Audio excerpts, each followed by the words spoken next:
Have you ever felt Halo 2 looked a bit flat? I don't mean because it's old, I mean even when compared to the previous Halo game in the series. Parts of Delta Halo look just a bit unloved. Urban environments almost look like those videos where people remove lighting from certain games. Well, it was because Halo 2 does look flat. It was robbed of something its art was specifically designed for: stencil shadows. So usually in games, the most taxing thing are real-time shadows and lighting, because it takes so much computing power to get those things running in real time. Movies used to take ages to render their CGI lighting. So imagine what developers were up against. They had to do this stuff in real time. As character models and effects got better, tricks such as baked lighting let developers essentially bake the level's lighting and shadows into a level's textures, so it doesn't have to be running in real time and sapping that yummy game performance. Baked shadows can also be animated to look dynamic. You see that shadow cast by Chief and the Grunt in Halo 1 here? Think of these Halo 1 character shadows sort of like an evolution of those fake shadows in Mario 64 that are under characters. These Halo 1 character shadows will follow characters around wherever they go. And they're programmed to sort of grow long or shrink as you move about. They can even be programmed to turn invisible, or shift direction if you enter a specific zone the developer made to really sell you the illusion that these are real. But remember, this shadow is a big fat phony. It ignores the world around it because it's not actually being cast by anything.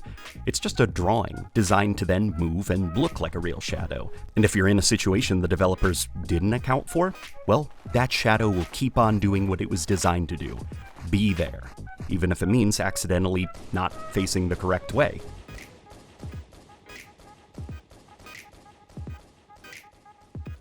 Another major drawback of these character shadows is they won't cast shadows on the characters they're attached to. Notice how this Grunt's massive juiced up arms don't provide any shade to his legs. The shadow of the Needler is underneath his leg rather than being on top of his leg. And that's sort of the issue with this kind of shadow trick. It looks convincing, but only until you really look at it. This brings us to stencil shadows. Stencil shadows are a super cool technique where the engine is able to identify objects blocking a light source and then make exact silhouettes of them to use as a shadow. Everything about these shadows are flawless, per pixel, nothing out of place. It's quite literally perfect. Only one thing about them: they had no nuance. Every stencil shadow cast is razor sharp and thick with no softness or blending like light and shadow in our day-to-day lives. This ended up being a bit of a blessing though, since it was really cool looking in games built around moody lighting. Top that off with some new effects like bump mapping, real-time reflections, and other newfound techniques at the time for characters and environments, and then turn everything up to 11, and you get dark regions looking really dark, and the lit up regions looking super detailed and shiny. It was a unique art style that games were going for at the time. You get these dark, gritty, and scary atmospheres. It looked really cool to have these characters shrouded in these thick, black stencil shadows with the details of their models just glistening in the light. So how does this relate to Halo? Well, around 2002, Jason Jones and some of the programmers at Bungie saw an early Doom 3 demo heavily featuring stencil shadows as a groundbreaking leap for studios. After this presentation, Bungie knew their next game would be designed with this new technology in mind. The game's characters, early locations, weapons, etc. were all designed around looking as cool as possible with thick, sharp shadows from the helmet brims of elites and Marines. The weapons were more matte plastic to complement the thick shadows, and the environments themselves had a lot more dips and grooves and sharp angles and geometry that would look awesome when shrouded in thick, black stencil shadows. Joe Staten said in the making of Halo 2 that the original goal of Halo 2 was clear to see in that reveal trailer for it. A crisp, high-detailed, dynamic image with wide, expansive levels twice the size of Halo 1, a 19-mission sequel to top all sequels, almost equivalent to a playable movie. Halo 2 was going to be something special, man. But then, it was all cut. The original Xbox just couldn't run it. What Bungie was shooting for was wildly out of the Xbox's capabilities. Doom 3 was a game basically set in a series of cramped closets with no openness to speak of, and it still had to make huge compromises to run on the original Xbox. Yet Bungie wanted their game, with this super pixel-perfect, performance-taxing, dynamic lighting system, to have bigger maps than Halo 1? Everything they had been working on was put on hold. Missions, half were scrapped. Gameplay features, scrapped. Graphics engine, completely scrapped. What they ended up shipping Halo 2 with is more or less the same tricks and techniques that Halo 1 used for its lighting, with just a few tweaks. But while Halo 1 was a game artistically built with the limitations of baked shadows and lighting in mind, Halo 2 wasn't. It was designed for this stencil system that didn't end up making the cut, and as a result, character models in Halo 2 look just a bit off. The weird lips on the elites, that sort of flat look that Chief's armor has, Lord Hood, and the environments especially got hit hard. So many locations in Halo 2 look as if they're unlit with no lighting to speak of. Well, this is where I'm going to show you a little secret. Halo 2 did include some dynamic lighting. These aren't stencil shadows, mind you, but hidden in the corners of the game are tiny spots. It could be a hanging lamp, perhaps a flickering light, but if you stand in this spot, boom.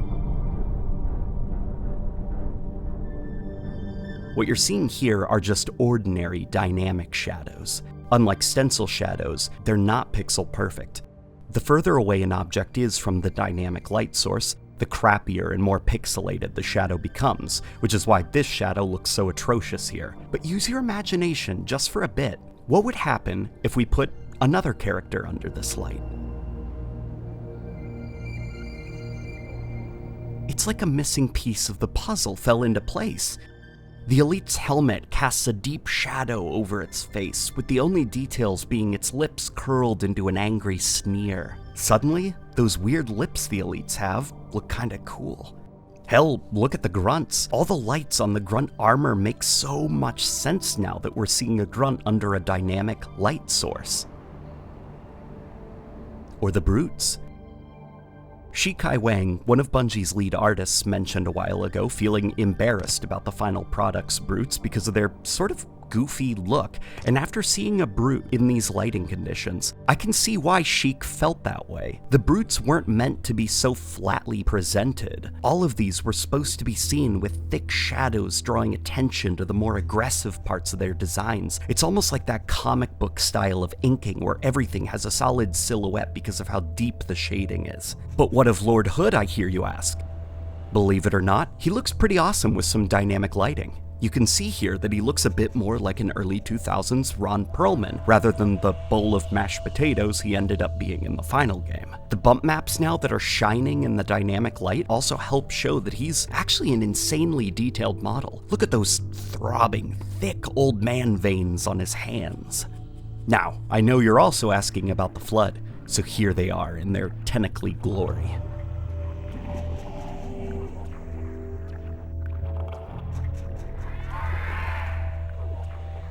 Much spookier, right?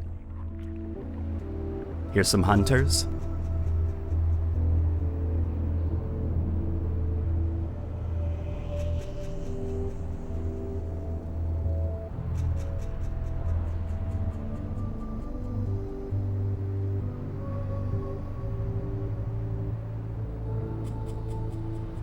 And of course, here's some jackals.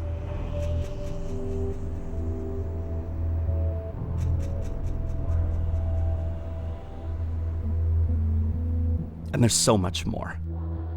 They're hidden, but Halo 2 does have moments in it where a sneaky dynamic light source can pop up when you least expect it and radically transform the look of the game. If only Halo 2 was an Xbox 360 game, or perhaps a PC exclusive, then we could have had an insane looking sequel to Halo 1. There's a lot more I'd like to show you, but my Halo mod skills right now are limited to putting a guy in a map. Imagine what I'll be able to do when I learn how to put a guy and a dynamic light source in a map. So yeah, if you're like me, and you always found Halo 2 to somehow be the weakest looking Halo in the original trilogy, despite having the coolest designs in the Halo trilogy, this is that missing piece, a layer of thick, black shadows to tie a nice black bow around the great designs. Share the video around if you found this pretty interesting. I think Halo 2's Stencil shadow engine is a thing people know about but don't truly understand just how much of the game's art and presentation was designed around. I feel like I have a new level of empathy for the developers at Bungie who felt like Halo 2 was not a game they were proud of. That doesn't make Halo 2 a bad game or even an ugly game by any means. Strong art direction still shines through in the game. Charismatic designs, great characters, cool locations, but I get it. I do get it. The final game does kinda look a bit flat, and it was supposed to look a lot more dramatic. Anyways, drop a massive stencil shadow over the like button, share the video with your friends, neighbors, goldfish, or local governors, and happy 4th of July, or, if you don't live in the United States,